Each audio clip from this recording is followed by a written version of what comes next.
Gente, a gente tá aqui porque tá rolando uma série de informações que não se verificam na internet sobre um assunto muito sério. Exato, e a gente se viu envolvido nessas coisas todas e a gente tá fazendo esse vídeo pra esclarecer algumas coisas. O que aconteceu recentemente é que o Nando Moura, do canal Nando Moura, fez um vídeo criticando a gente por vários tweets que a gente fez. A gente achou que isso merecia uma resposta, muito porque a gente quer ajudar a informar as pessoas que estão assistindo a gente. A resposta aqui vai ser uma resposta direta às perguntas que o Nando fez, tá bom? Sem treta, sem discussão, é só um esclarecimento mesmo. Então vamos pra primeira. Leon Oliveira Martins, eu vou te fazer uma pergunta. Que paralelo você consegue fazer entre Hitler e os ícones da direita? Por exemplo, Ronald Reagan, Winston Churchill, Margaret Thatcher. O Adolf Hitler, ele é igualzinho ao Bolsonaro? Ou o Adolf Hitler é igualzinho ao Donald Trump? Me responde com sinceridade. De fato, eu não vou conseguir apontar nada semelhante entre o Hitler e essas pessoas da direita que você falou. Porque o Hitler é um totalitário, essas pessoas são democratas. Mas a lógica também funciona para a esquerda se for o caso, porque esse é uma falsa equivalência. Eu posso falar 3 nomes da esquerda: Barack Obama, Justin Trudeau e Tony Blair. O que eles têm a ver com Stalin? Então Stalin não é esquerda?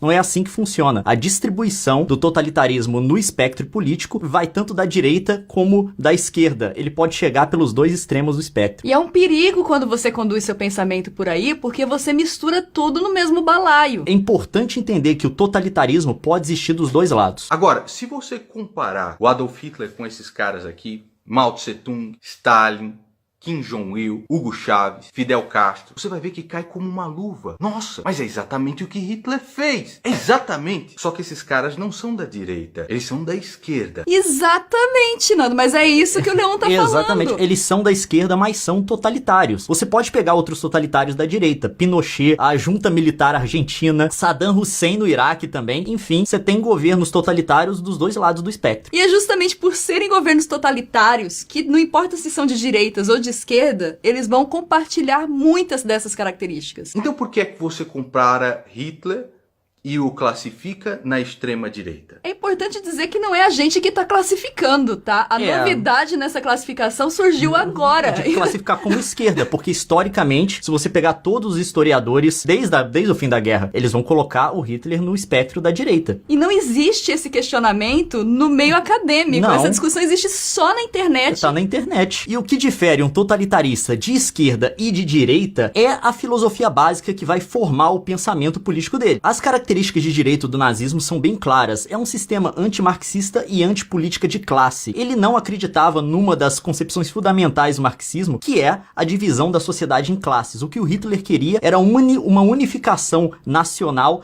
territorial e racial. A política racial era muito mais importante. E ele também abominava, obviamente, o universalismo do marxismo. O marxismo quer se expandir, todo mundo é proletário, todo mundo em todo lugar. Aqui não, é o povo alemão. O povo alemão é o centro das coisas, todo o resto existe em função dele. Aí vão perguntar, da onde vocês tiraram isso? A gente vai falar disso quando eu vou falar dos historiadores lá na frente. Aguenta aí. E lá, né, no Twitter, completamente revoltado, ele começa a comparar a economia do período militar brasileiro com a economia de Hitler. Puxa vida. Isso não é uma comparação, Isso não é. Isso eu não vou explicar a história. É que o pessoal tava me tweetando dizendo que a direita acredita no Estado mínimo. É um dos pontos de direita, o Estado tem que ser pequeno. E eu queria dar um exemplo de um governo de direita que não tinha um Estado pequeno. O governo militar brasileiro, independente do que você pensar dele, positivo ou negativo, você tem que concordar que ele não tinha um Estado pequeno. Era um governo de direita que regulava investimento, regulava preço, criou o Banco Central para poder regular a moeda, tirou essa função do Banco do Brasil e tirou a autonomia do Banco Central na mesma gestão. Então, tipo... E é um governo de direita. E é um governo de direita. E é um Estado grande. E é importante a gente contextualizar a informação, Nando. Sim. Esse não é um traço definitivo da direita. É isso que a gente precisa deixar muito muda. claro. Existe não é o DNA direita dela. estadista também, tá? O Nando interrompe o pensamento dele, o raciocínio dele, para fazer algumas críticas pessoais. Ele usa um tom de questionamento da capacidade pessoal do Leon, da formação do Leon. A gente entende isso como uma crítica pessoal que não tem a ver com o tema de fato. E a gente não vai dar resposta a isso. Então vamos partir objetivamente para a resposta do que foi questionado com relação às informações sobre nazismo ser de direita ou de esquerda, beleza? Mas agora vamos continuar no argumento que a gente tá tratando, vamos passar para as coisas que ele usa para validar o ponto dele, que Hitler é de esquerda, ou que pensadores acreditam que o Hitler seja. Agora, você que diz que todos nós somos aqui perfeitos retardados, Pierre Chanou, professor emérito, PhD da Sorbonne, membro do Instituto e comandante da Legião de Honra, ele diz o seguinte: o nazismo e o comunismo se tornaram, assim, lados opostos da mesma moeda revolucionária, gêmeos heterozigotos. Ele é um idiota também? Mas vamos lá pro que ele argumentou. Ele trouxe o Chanou, um pensador francês muito importante, e ele trouxe também uma informação de um artigo do Chanou, que é uma citação na qual ele diz que o comunismo e o nazismo eram gêmeos heterozigotos, lados da mesma moeda. Mas agora eu tenho uma pergunta pra fazer, eu queria que o Nando Moura respondesse com sinceridade. Você leu, antes de gravar esse seu vídeo, o artigo do Chanou, no qual ele usa essa argumentação do nazismo e do comunismo como gêmeos heterozigotos? Por quê? Como você leu, é como esse argumento é citado no Guia Politicamente Incorreto da História do Mundo. Não é o texto do Chanou, é uma citação de algumas linhas que tem em outro livro. Você leu o contexto ou você está reivindicando a autoridade do Chanou pro seu argumento só com base nessa citação? Porque aí é um perigo. Por que eu tô perguntando isso? Porque quase toda a literatura do Chanou sobre nazismo, comunismo, Segunda Guerra não foi traduzida do francês. Você não encontra em português, você não encontra em inglês também. Porque o artigo do qual esse texto do Chanou é tirado, ele só existe em francês, num banco de dados de artigos acadêmicos em francês, e você tem que pagar para poder acessar. A gente não questiona, você pode ter feito isso. A gente quer saber se você fez, só isso. Mas claro que fica o questionamento por que você fez a citação igual no Guia Politicamente Incorreto. Porque ela é contraditória ao pensamento real do Chanou se você lê o texto inteiro. Sim, eu me dei o trabalho de fazer isso, eu comprei o raio do artigo, procurei o artigo primeiro, de onde vinha essa citação, comprei e li, e ele não diz absolutamente nada sobre o nazismo ser de esquerda. Nenhum ponto. Então o que o pensamento completo dele fala de fato, Leon? O que ele tá questionando é a busca da mudança política por meio da guerra e do caos. E ele vai atacar diretamente o regime comunista da União Soviética, comparar com o nazismo, comparar também com a Revolução Francesa. Tá, mas o que na completude do pensamento ele tá falando de fato? Não tem absolutamente nada a ver com esse debate que a gente tá tendo aqui. Ele não entra no mérito nenhuma vez de direita e esquerda. O que ele tá contestando é a busca de mudança política no processo histórico por meio da guerra e do caos. E ele vai focar muito na ação da União Soviética durante a Segunda Guerra. Ele diz que a grande inspiradora disso tudo, a primeira coisa histórica que mostrou essa possibilidade de você buscar a mudança por meio do caos, foi a Revolução Francesa, que funcionou de inspiração ou de modelo para a Revolução Bolchevique, que foi aquela que trouxe a União Soviética, o socialismo, para a Rússia depois da Primeira Guerra. Então, quando ele usa essa figura do gêmeo heterozigoto, na verdade ele está dizendo o seguinte: são dois movimentos que surgiram na mesma época, por isso são gêmeos, nasceram na mesma época, mas são só diferentes. Que tem DNAs diferentes, é um argumento muito interessante que ele traz. Por quê? Ele coloca o comunismo leninista e stalinista exatamente no centro do processo que se iniciou na Segunda Guerra de uma nova mudança política por meio do caos e destruição. E ele explica que toda a estratégia do Lenin, que o Stalin implementou, que ele aprendeu com a Revolução Francesa, com a Revolução Bolchevique, era que eles tinham que fazer um pacto com a Alemanha de não agressão para a Alemanha ser um agressor no Ocidente. Eles queriam uma Alemanha atacando França e Reino Unido, e eles acreditavam no equilíbrio de força e queriam uma destruição mútua, para eles terem nesses países um cenário muito parecido com a da Rússia na Primeira Guerra, na qual a Revolução Bolchevique venceu. Mas em nenhum momento ele fala que eles compartilham o mesmo pensamento comunista, socialista. Não, mesmo porque a ideia do Hitler, o Hitler aceitou o acordo porque queria adiar a guerra com os comunistas. Por quê? Ele queria cuidar do fronte ocidental primeiro, segurar tudo lá e depois voltar para atacar a União Soviética. É um texto muito interessante que a gente recomenda que você leia para entender a ideia total do cara e não pegar um trecho fora de contexto. E aí eu vejo um problema sério na sua argumentação, que é reivindicar ter autoridade sobre o assunto sem de fato ter lido e entendido o que a pessoa que você cita de fato pensa. É o caso de você ter reivindicado um autor, reivindicado um texto dele que absolutamente não aborda o ponto do qual você está falando. Então, enfim. O Richard J. Evans, PhD pela Oxford, Hamburgo, uma simples venda, diz o Richard J. Evans, exigia 40 papéis diferentes no nazismo e ainda precisava se submeter à extorsão dos membros do partido. Também concorda com a opinião. Eu não entendi onde que ele concorda com a opinião. Desculpa, realmente eu não entendi Você acabou de fazer uma citação que, tipo, precisava de 40 documentos para exportar um treco da União Soviética logo comunista.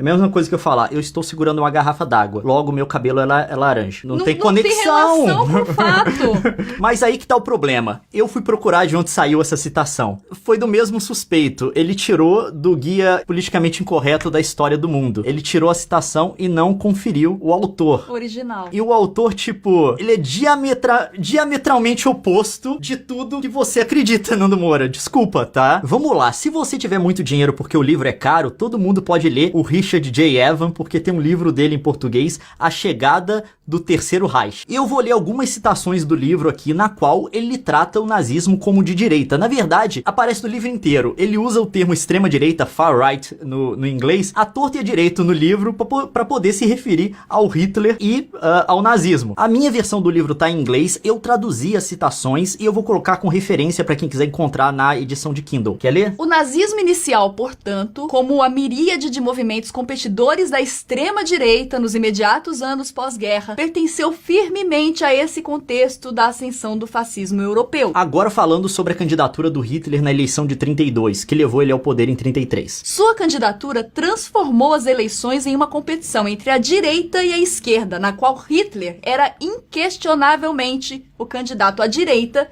o que fez Hindenburg extraordinariamente, incrivelmente, o candidato à esquerda. E agora falando sobre o aspecto cultural do nazismo, aquela coisa de cultura degenerativa, enfim. Os nazistas não eram o único partido na direita a sentir que esta grande tradição estava sendo minada pelo modernismo musical da República de... o que é isso? Não? Weimar. O qual eles atribuíam no seu jeito bruto, usual, a subversão judia. Então, tipo, a gente citou só algumas e são as citações pequenas, porque a gente quer ficar lendo um monte. Mas no livro, como eu disse, à torta e à direito, ele se refere ao nazismo como direita, ao nacionalsocialismo como direita ou como extrema direita. Far right é o termo que ele usa. Mas não é só isso. Tem mais coisa do Richard J. Evans, que é o seguinte. Tem um vídeo de 15 minutos no YouTube, 14 minutos dele num programa de rádio, comparando o Hitler ao Trump. Aí ele fala coisa tipo isso. His attacks on the judiciary, the legal system, the media, they have some echoes too of the Nazi era. Yes, you can see echoes there. I mean, so neither Hitler nor Trump, I think, have any respect for the established institutions of the state. A gente vai deixar o link aqui pra você ver tudo que ele tá falando, tá? Tá em inglês, mas se você fala inglês, você não vai ter problema com isso. Mais uma vez, a reivindicação de autoridade de um autor, e dessa vez não é o caso do outro que não tocou no assunto. Esse reivindica o exatamente oposto. Então... é como se eu dissesse, eu gosto de chocolate, e o Leon dissesse pra vocês, a Nilce não gosta de chocolate. Foi basicamente isso com o Richard J. Evans agora. O Richard Overy, PhD em História pela Cambridge, escreveu o livro The Dictators, tá? Fellow of the Royal Historical Society, Fellow of the British Academy, Fellow do King's College. Ele também concorda com essa opinião. Ele é um retardado também, ele é um terraplanista. Ele diz, um dos elementos ideológicos fundamentais é a ciência econômica para o socialismo e a biológica para o nazismo. É o seguinte, em relação a esse autor, eu não sei de onde ele tirou essa citação. Não foi do Guia Politicamente Incorreto sobre a História do Mundo, tá? Eu não encontrei, então não tem como eu comentar porque eu não sei o contexto. Ele pode estar tirando de contexto, como tirou a citação também do Shaunu que a gente falou no início. Ouça de novo esse trecho do que você fala. Um dos elementos ideológicos fundamentais é a ciência econômica para o socialismo e a biológica para o nazismo. Não faz sentido, não o tá ponto, sentido. você não tá Provavelmente, se isso é uma citação de fato, a frase deve ser maior e deve ter algum sentido aí. Mas o jeito que foi dita... Mas é o seguinte, se você der uma olhada no livro que você mostrou aí, no The Dictators, Os Ditadores, pode ser meio confuso porque ele se refere à direita na Alemanha como nacionalistas, a extrema direita do Hitler. E ele se refere aos comunistas como marxistas ou comunistas mesmo. Mas ele não usa muito o termo direita, mas de vez em quando ele solta a direita nacionalista. Dá uma olhada no livro, é o termo que ele usa. E não só isso, o próprio Richard Overy fala que comunismo e nazismo são duas coisas diferentes. But I think I want to make it clear right from the start that I don't think of communism and Nazism as the same thing. They are fundamentally different ideologies. A gente não tá negando que os dois se pareçam, não, tá? Os dois são totalitários. Mas um veio pela esquerda do comunismo, outro pelo nacionalismo, que é o termo que o próprio overusa. Mas assim, o livro que você mostrou, dá uma olhada nele, ele se refere à direita como nacionalista, em oposição aos comunistas e marxistas, ele usa o termo também direita nacionalista no livro, então tipo, ele não corrobora o seu ponto, ele definitivamente não corrobora. Tatiana Bushuyeva, que escreveu Red Army and Wehrmacht, How the Soviets Militarized Germany. É um livro muito importante para você ler, Leon. É engraçado, em toda a literatura que eu vi sobre o assunto, eu posso estar errado, eu não vi esse livro ser citado. Ele não apareceu em referência, pelo menos nas bibliografias que eu olhei. Eu não conheço essa autora, não tenho acesso a esse livro. Se eu tentar comprar, eu acho que eu tenho que importar aqui pro Canadá, porque na Amazon só tem no Marketplace, a Amazon nem vende direto, vai ter que vir de um terceiro. Então, não tem como eu comentar esse livro. Se você tiver esse livro, puder me mostrar alguma parte dele que corrobora o que você tá dizendo, porque aqui você só jogou o nome de um autor cujo livro ninguém tem acesso. Então, enfim. Mas tira um print um pouquinho maior, assim, pra gente ler todo o contexto. Se tiver o livro, mostra na câmera, assim, de uma Full HD. Se quiser mandar pra gente também, pode mandar, a gente aceita. A gente aceita. A gente precisa ler, no fim das contas. É importante. O Ernst Topisch escreve outro livro também, chamado Stalin's War. Tá, outro livro ao qual a gente não tem acesso, eu não consegui encontrar fácil pra comprar, não tem digital, enfim. Mas é o seguinte, eu meio que tenho a noção do que ele tá discutindo no livro. Ele trata o Stalin como o arquiteto da guerra. É um ponto que vai ao encontro do que o Shaunu falou, que essa coisa do Stalin como sendo o arquiteto da guerra por meio do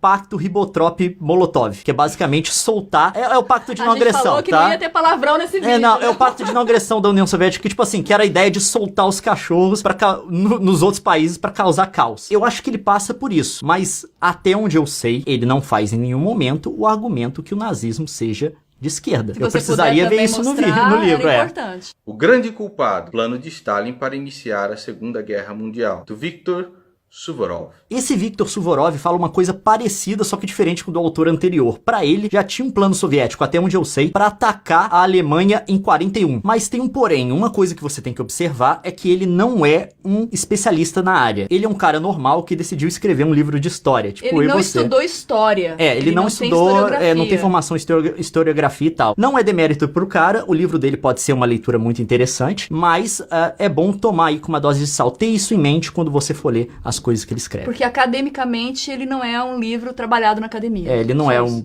Você já leu esses livros, Leon? Bem, acho que eu disse que eu li e que eu não li, né? Você já leu esses livros? Leu esses livros? Você ter citado o Richard J. Evans. Mas você não pode ensinar aquele que não quer aprender, não é mesmo, Leon? Chegamos em um ponto em que nós concordamos. Qual que é o problema? Né? Eu vi muitas pessoas falando, por que vocês estão batendo nessa tecla? História é uma coisa que a gente conhece para não repetir. Governos totalitaristas causaram muito mal para muita gente. E entender como eles nascem e o funcionamento deles é importante para evitá-los.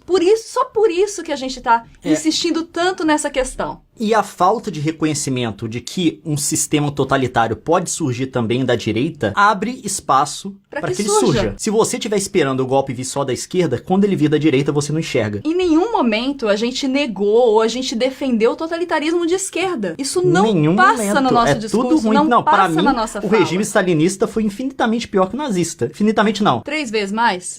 Foi 60 mil. É o número de mortes que ele causou a mais. Mas isso não muda o fato do perigo agora, que está se mostrando agora, do florescimento do neonazismo nos Estados Unidos. É só isso que a gente levantou como uma preocupação nossa. Isso não pode sair do contexto. Exato. Porque senão você muda todo o discurso.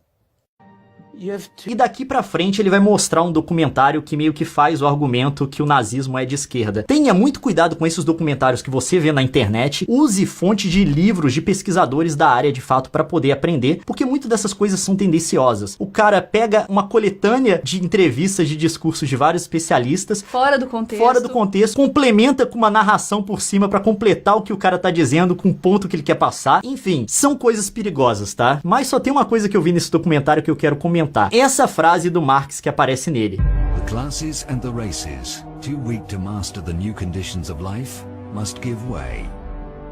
They must perish in the revolutionary Holocaust.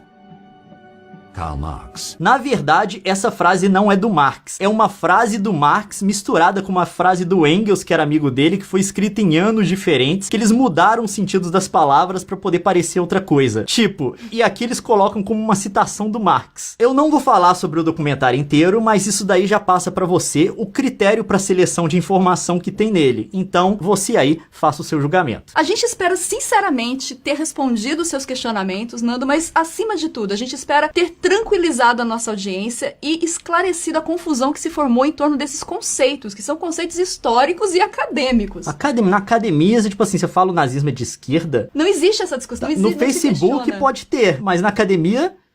E foi isso que o Leon falou. E tipo, eu concordo com ele num ponto. Se você que tá assistindo isso quiser saber mais sobre nazismo, dá uma olhada na obra do Richard J. Evans e também do Richard Overy, que são os dois autores que acho que aí a gente tá de comum acordo, porque nós dois citamos. Leia e aprenda um pouco mais. Eu acho que vai ter muita coisa esclarecida pra você. É melhor do que ler em post de Facebook e em meme de Twitter, eu garanto. E vídeo de internet. É isso, na então paz, é isso. tá, gente? Até Na mais. paz, tá respondido. Tchau. Tchau.